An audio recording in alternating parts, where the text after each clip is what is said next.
Good morning students. आज की कक्षा जो है हमारी बहुपद से ही रिलेटेड है।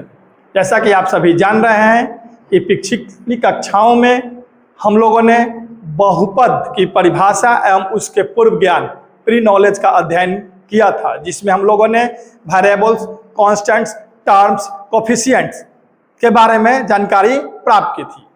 उसी क्रम में हम लोग आज पुनः कक्षा 10वीं एवं 9वीं का अध्याय पॉलिनोमियल, दैट मीन्स की पॉलिनोमियल्स को लेकर आज उपस्थित हुए हैं। आज का हमारा टॉपिक है रिप्रेजेंटेशन ऑफ अ पॉलिनोमियल। इसको दूसरे शब्द में भी हम लोग कह सकते हैं कि रिप्रेजेंटेशन ऑफ पॉलिनोमियल्स, हिंदी में बहुपद या बहुपदों का निरूपण। आप जान लें कि गणित में चरों, घातांकों एवं पदों के आधार पर किसी भी बीजीय व्यंजक को लिखना या लिखने की प्रक्रिया जो होती है बहुपदों का निरूपण कहलाती है। प्रश्न यह उठता है कि क्या सभी बीजीय व्यंजक को हम बहुपद मान लें या फिर सभी बहुपद को हम बीजीय व्यंजक मान लें? इसके बारे में भी हम लोग नेक्स्ट स्लाइड में अध्ययन करेंगे। आइए देखते हैं कि बहुपदों का निरूपण कैसे किया जाता है। आप जानते हैं कि बहुपद को अंग्रेजी में पॉलिनोमियल्स कहते हैं। क्या कहते हैं? पॉलिनोमियल, या इसको आप पॉलिनोमियल्स भी कह सकते हैं। यहाँ एस लगा के आप लिख सकते हैं। समझ में आ रही बात? तो इस पॉलिनोमियल का जो पहला लेटर है वो क्या है? हमारा पी है। कोई एक चर में बहुपद लेते हैं, suppose that x square plus 3x plus 2। ये चर है, वेरिएबल्स है इंग्लिश में कहते हैं। अब इसको हम लोग पॉलिनोमियल्स के फॉर्म में लिखना है, रिप्रेजेंट करना है, तो हम लोग क्या लिखते हैं? Polynomial of x. क्या पढ़ते हैं? Polynomial of x, that means कि px। इसको रीड क्या करेंगे? Polynomial of x. यानी जो अगला बीजीय व्यंजक जो होना चाहिए, बहुपद जो होना चाहिए, वो x के चर के रूप में होना चाहिए। तो x square plus 3x plus 2। अब प्रश्न उठता है कि क्या केवल p से ही इसको सूचित करेंगे? तो नहीं, आप जान ले कि बहुपद को हम लोग अंग्रेजी के बड़े अक्षरों p, q, r, f आदि से भी सूचित किया जाता है। लिखना चाहेंगे कैसे? तो px लिख सकते हैं, qx लिख सकते हैं, rx लिख सकते हैं, fx लिख सकते हैं। हालांकि आप अगर gx स्मॉल लेटर में भी लिखते हैं तो वह गलत नहीं है। rx लिखते हैं स्मॉल लेटर में तो वह गलत नहीं है। लिखना होगा कि rx is equal to x square plus 3x plus 5, कुछ भी लिख सकते हैं। यह भी आपका एक पॉलिनोमियल बहुपद, बशर्ते उस शर्त को वह फॉलो करता हो कि चर का घात जो होना चाहिए, वेरिएबल्स की डिग्री जो होनी चाहिए, पावर जो होनी चाहिए, वह एक होल नंबर, दैट मीन्स की पूर्ण संख्या होना चाहिए। इसमें कोई जद्दोजहद नहीं है कि कैपिटल लेटर से या फिर स्मॉल लेटर से। अभी समझ में नहीं आया? फिर से इसको समझते हैं। अगर हम इसको py लिख रहे हैं तो क्या मेरा ये गलत है? नहीं। ध्यान यही देना है कि हमारा जो पॉलिनोमियल होना चाहिए, बहुपद जो होना चाहिए, y चर के रूप में होना चाहिए। कैसे? तो अगला बनाएंगे हम अगर, तो y स्क्वायर 3y प्लस 2। दूसरा भी बना सकते हैं कि py equal to y square minus 3y plus 7, या तीसरा भी बना सकते हैं कि py equal to 2y minus 7। बशर्ते ध्यान यही देना होगा कि वेरिएबल जो होना चाहिए y में होना चाहिए।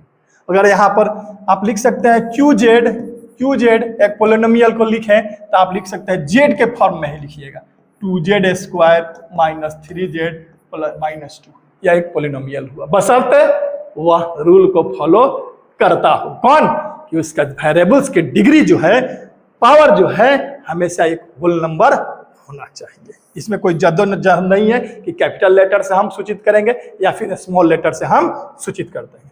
उम्मीद करता हूं कि आप समझ गए होंगे। अब बात आती है इसका जनरल फॉर्म। कुछ देखेंगे आप कि इसका जनरल फॉर्म क्या हो सकते हैं, कैसे सामान्य रूप में एक बहुपद को लिखने का तरीका क्या हो सकता है ना? तो देखेंगे आप, यहाँ देखेंगे आप कि एक सामान्य रूप में हम कोई बहुपद को लिखना चाहें, n डिग्री का बहुपद कोई अगर है हमारा, तो px इज इक्वल टू हम लोग सूचित कैसे करते हैं? तो ax, ठीक है, सॉरी यहां पर हो सकता है यहाँ पर हमारा an x to the power n plus an minus 1 x to the power n minus 1 plus dot dot dot ऐसे a square a two x to the power 2 यानी x square plus a1 x plus a0 ऐसे। अब सवाल उठता है कि यहाँ पर ये an1 an minus 1 a2 a1 x है ना, ये सब a0 है ना, ये क्या है? तो आप जान लिए सब बिलोंग्स करता है रियल नंबर, वास्तविक संख्याओं को। ध्यान में रखिएगा कि जहाँ an को बराबर नहीं होना चाहिए किसके, 0 के। यह एक जनरल फॉर्म है पॉलिनोमियल्स का, सामान्य रूप है, यानी कि n डिग्री का बहुपद का सामान्य रूप है। साथ ही साथ यहाँ a0 को जो हम लोग क्या बोलते हैं, तो अचर क्वांटिटी, अचर राशि, जिसको अंग्रेजी में आप लोग कांस्टेंट बोलते हैं। क्या बोलते हैं? कांस्टेंट बोलते हैं। आ रही बात समझ में? तो इस आधार पर हम किसी भी पॉलिनोमियल को फॉर्मेट कर सकते हैं। बहुत लोग जो है इसको दूसरे शब्द में इस तरह भी बताते हैं कि क्या, कि इस फॉर्म में होना चाहिए। किस फॉर्म में? कि x square plus b x plus c, नहीं ऐसे भी लिख सकता है। तो इसके बारे में बताएंगे हम कि ये 2 डिग्री का पॉलिनोमियल है ना, अभी चर्चा करेंगे। ये समझ में आ गई बात। अब जो बारी आती है हमारी, आती है कि बहुपद को हम स्टैंडर्ड फॉर्म में कैसे लिखते हैं। Standard form of polynomials. Plural अगर लिखिएगा तो पॉलिनोमियल्स लिखिएगा, और सिंगुलर लिखिएगा तो ए लगाकर पॉलिनोमियल लिख दीजिएगा। आ रही बात समझ में? तो स्टैंडर्ड फॉर्म में प्राय ऐसा देखा जाता है, जिसको आमतौर पर हम लोग बोलते हैं क्या, आमतौर पर क्या, कि चर के घात को घटते क्रम में अरेंज कर देना। आप अगर बढ़ते क्रम में भी लिखते हैं तो गलत नहीं माना जाता है, लेकिन गणित में आमतौर पर पॉलिनोमियल को स्टैंडर्ड फॉर्म में चर के घात को घटते क्रम में अरेंज करना ही स्टैंडर्ड फॉर्म माना जाता है। एग्जाम्पल कर उधर देख लीजिए, कोई बहुपद ले लीजिए, कोई पॉलिनोमियल्स हमने ले लिया। यहाँ पर x square plus 3x cube plus 7x minus 8, यह एक मान लेते हैं कि हमारा पॉलिनोमियल है, बहुपद है, पॉलिनोमियल ऑफ x, इसलिए x चर में ही हम लोग अलजेब्रिक एक्सप्रेशन को लिखे हुए हैं। अब इसको कहेंगे कि हम स्टैंडर्ड फॉर्म में, जिसको हिंदी में हम लोग क्या कहते हैं, मानक रूप में लिखें। मानक रूप में लिखना, समझिएगा गौर से, कुछ नहीं है, इसको बेसिक सब कॉन्सेप्ट नहीं जानिएगा, कोई एक्सरसाइज नहीं बना पाइएगा। मानक रूप में लिखने की जब बात होगी यहाँ पर, तब भी मैंने कहा कि घात को घटते क्रम में रीअरेंज कर दिए। किसके घात को? वेरिएबल्स को, चर को। कैसे लिख सकते हैं? तो 3x स्क्वायर यहाँ पर, सॉरी 3x क्यूब है ना, क्यूब है, घटते क्रम यानी हाईएस्ट डिग्री को सबसे पहले, फिर उससे lowest x square plus 7x minus 8। यह एक स्टैंडर्ड फॉर्म हुआ किसी पॉलिनोमियल का। आप अगर इस तरह भी लिखते हैं कि -8 plus 7x plus x square plus 3x cube, तो ये गलत नहीं है, इतना ध्यान में रखिएगा। लेकिन बात जब स्टैंडर्ड फॉर्म की होगी तो कोशिश करिएगा कि चर के घात को घटते क्रम में रीअरेंज करना, यानी अरेंज करना, व्यवस्थित कर देना। वही हमारा क्या कहलाता है? स्टैंडर्ड फॉर्म ऑफ पॉलिनोमियल्स या फिर पॉलिनोमियल्स। मैं उम्मीद करता हूं कि आप समझ गए। क्लियर है? स्पष्ट है कि नहीं? और एग्जाम्पल देख सकते हैं। सपोज दैट कि कोई दूसरा पॉलिनोमियल हम ले लें, देखते हैं आपको। दूसरा पॉलिनोमियल ले लें हम, है ना, दूसरा पॉलिनोमियल एक हम ले लेते हैं। जैसे मान लेते हैं हम कि कोई ले ले px is equal to 2x minus 7x square minus 3। इसको रीअरेंज करना, स्टैंडर्ड फॉर्म में लिखना है। कैसे आप लिखिएगा बताइए, कैसे लिखिएगा? तो आप लिख सकते हैं स्टैंडर्ड फॉर्म में, इसको एसटी फॉर्म में। क्या हाईएस्ट पावर चर का, वेरिएबल्स का, यहाँ पर 2 दिखाई दे रहा है, तो इसको चिन्ह के साथ लिखिएगा, -7 स्क्वायर प्लस 2x माइनस 3। कोई अगर लिखता है कि -3 plus 2x minus 7x square, तो गलत नहीं है, ये भी ध्यान में रखिएगा।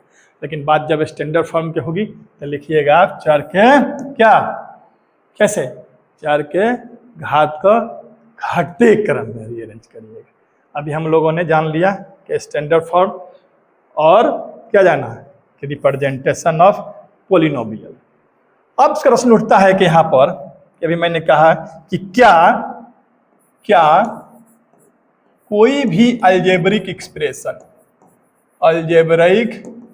एक्सप्रेशन हिंदी आप जानते हैं ना, इसका क्या होता है, बीजीय व्यंजक को बहुपद कहा जा सकता है, बहुपद कहा जा सकता है, बहुपद माना जा सकता है। बहुत अच्छा क्वेश्चन है, अब देखिएगा, समझिएगा।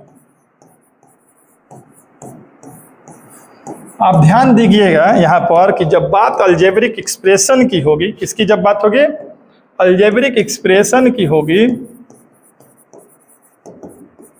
बीजीय व्यंजक की होगी, है ना, बीजीय व्यंजक की होगी, तो इसमें वेरिएबल्स का जो पावर होगा, डिग्री होगा, कोई भी रियल नंबर हो सकता है, कोई भी रियल नंबर हो सकता है। यानी कि ये वेरिएबल्स चर का डिग्री जो है, डिग्री कोई भी रियल नंबर हो सकता है।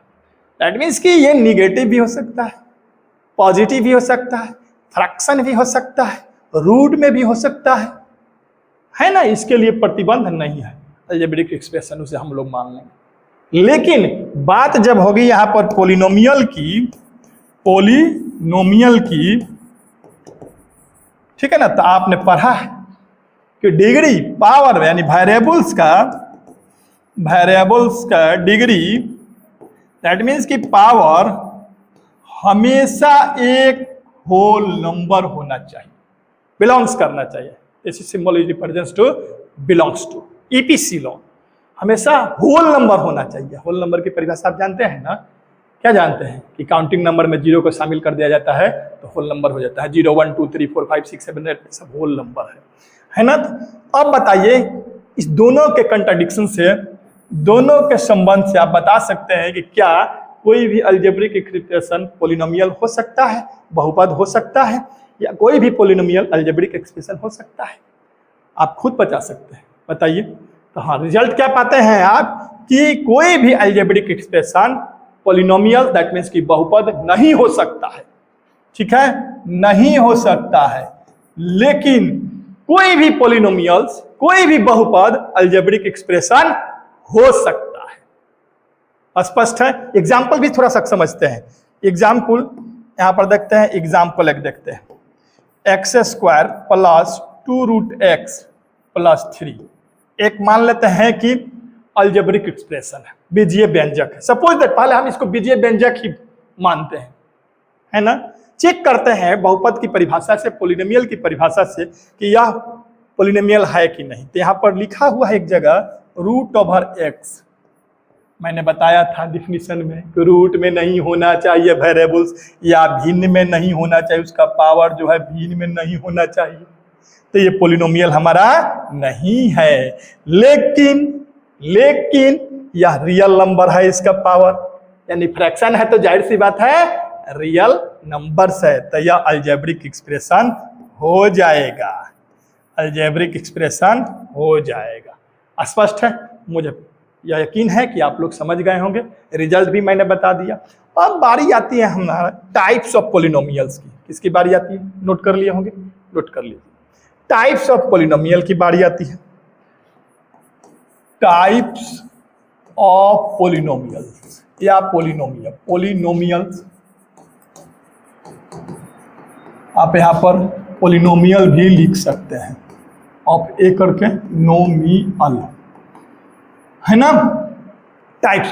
तो देखिए एक्चुअल में इसका क्लासिफिकेशन हम लोगों ने किया है। क्लासिफिकेशन कहने का तात्पर्य है मेरा कि इसका हम लोग वर्गीकरण किए हुए हैं। क्या किए हुए हैं, क्लासिफिकेशन, बहुपद क्लासिफिकेशन। हिंदी क्या होता है बाबू, तो हिंदी होता है वर्गीकरण, हम लोगों ने इसका किया है। तो वर्गीकरण, किसी भी पोलिनोमियल का वर्गीकरण हम लोगों ने 2 आधार पर किया है ना। पोलिनोमियल्स ही लिख रहे हैं। पोलिनोमियल्स का वर्गीकरण कितने आधार पर, तो 2 आधार पर, और इसके काइंड्स का हम पता लगा सकते हैं इसी आधार पर। पहला on the basis of degree, on the basis of degree, that means power, घात के आधार पर, और दूसरा on the basis of terms, पदों के आधार पर। क्लियर है। यानी on the basis of degree on the basis of degree, basis of degree. आ रहा है बात समझ कि नहीं? ये हो गया on the basis of term, on the basis of terms या टर्म कह सकते हैं, पदों के आधार पर, है ना? स्पष्ट है।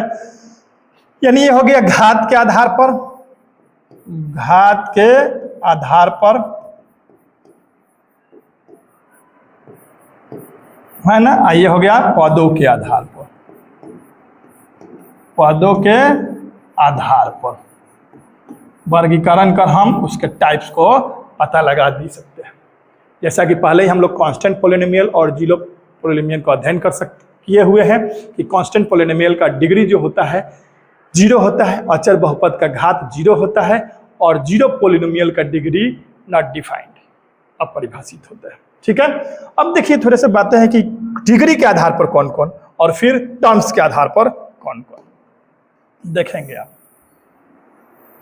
यहां पर देखिए आप कि डिग्री के आधार पर कौन कौन हमारा, तो डिग्री के आधार पर हम देखेंगे आप on the basis of degree,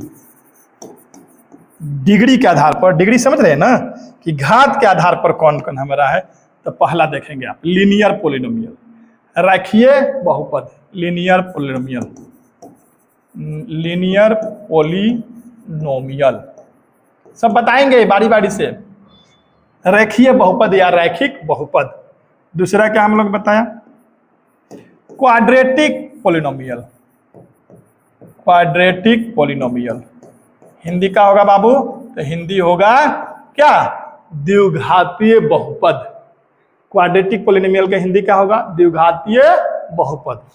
तीसरा क्या, क्यूबिक पोलिनोमियल, क्यूबिक पोलिनोमियल, है ना, त्रिघातीय बहुपद या त्रिघाती बहुपद। चौथा क्या, क्वाड्रेटिक पोलिनोमियल, तो हो जाए दूसरा क्वाड्रेटिक पोलिनोमियल। चौथा क्या, by quadratic polynomial, by quadratic polynomial. Hindi का बताएंगे आप, चतुर्थ घातीय बहुपद या चतुर्थ घाती बहुपद।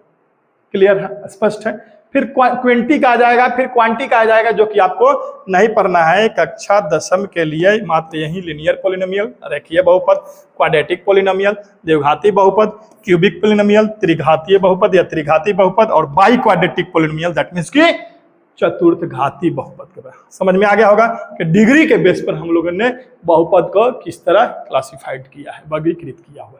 ठीक उसी तरह नोट कर लीजिए इसको आप, ठीक उसी तरह on the basis of terms, यानी पदों के आधार पर कौन कौन से पोलिनोमियल देखेंगे आप, नोट कर लीजिए। On the basis of terms, on the basis of terms या टर्म, यानी पदों के आधार पर हम लोगों ने बहुपद को किस तरह वर्गीकृत किया है उसको देखते हैं। ठीक है। पहला हमारा मोनोमियल्स, मोनोमियल यानी एक पदी बहुपद, ऐसा बहुपद जिसमें एक पद हो। जाहिर सी बात है हम लोगों ने पद के बारे में यानी पदों की पहचान कैसे करते हैं अगले वीडियो में पढ़ा भी था हम लोगों ने, पिछले वीडियो में। मोनोमियल्स, एक पद हो उसको हम लोग क्या कहते हैं, एक पदी बहुपद, इंग्लिश में मोनोमियल।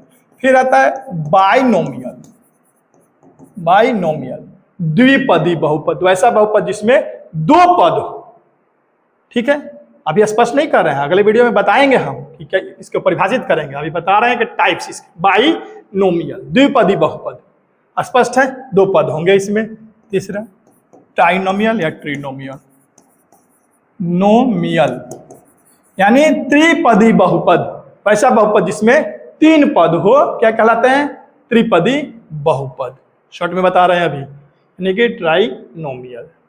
चौथा क्या हमारा, क्या होगा, क्वाड्रिनोमियल, क्वाड्रिनोमियल हिंदी क्या होगा, चतुर्थ पदी बहुपद की, वैसा बहुपद जिसमें चार पद हो, क्या कहलाता है, चतुर्थ पदी बहुपद। यानी कि 9वीं 10वीं कक्षा के लिए इतना ही हम लोग को पढ़ना है। फिर 5 पद वाले भी बहुपद हो सकते हैं, ऐसे 6 पद वाले भी बहुपद हो सकते हैं। लास्ट में बहुत सारे पद वाले को हम लोग पढ़े हुए हैं कि पोलिनोमियल या पोलिनोमियल कहते हैं, प्लूरल फॉर्म हो गया, ये हमारा सिंगुलर फॉर्म है। स्पष्ट है? तो हम लोगों ने क्या देखा है कि बहुपद का क्लासिफिकेशन दो आधार पर किया गया। तो हमको टाइप्स उसका पता चल जाता है। पहला on the basis of degree, रैखिक बहुपद, द्विघातीय बहुपद, त्रिघातीय बहुपद, चतुर्घातीय बहुपद, मतलब जिसका एक घात हो, चर का अधिकतम घात एक हो, एक घातीय लीनियर पोलिनोमियल, जिसका चर का घात 2 हो, क्वाड्रेटिक पोलिनोमियल, उसको द्विघातीय बहुपद, 3 हो त्रिघातीय बहुपद, क्यूबिक पोलिनोमियल, 4 हो क्या, उसको हम लोग क्या बोलते हैं, बाई क्वाड्रेटिक पोलिनोमियल, इंग्लिश में चतुर्थ घातीय बहुपद। उसी तरह एक पद हो मोनोमियल, 2 पद हो बाइनोमियल, 3 पद हो ट्राइनोमियल, 4 पद हो क्वाड्रिनोमियल, बहुत सारे पद हो पॉलिनोमियल। आज की कक्षा में हम लोग इतना ही रखेंगे। नेक्स्ट वीडियो में हम लोग इसके विस्तार से अध्ययन करेंगे। धन्यवाद।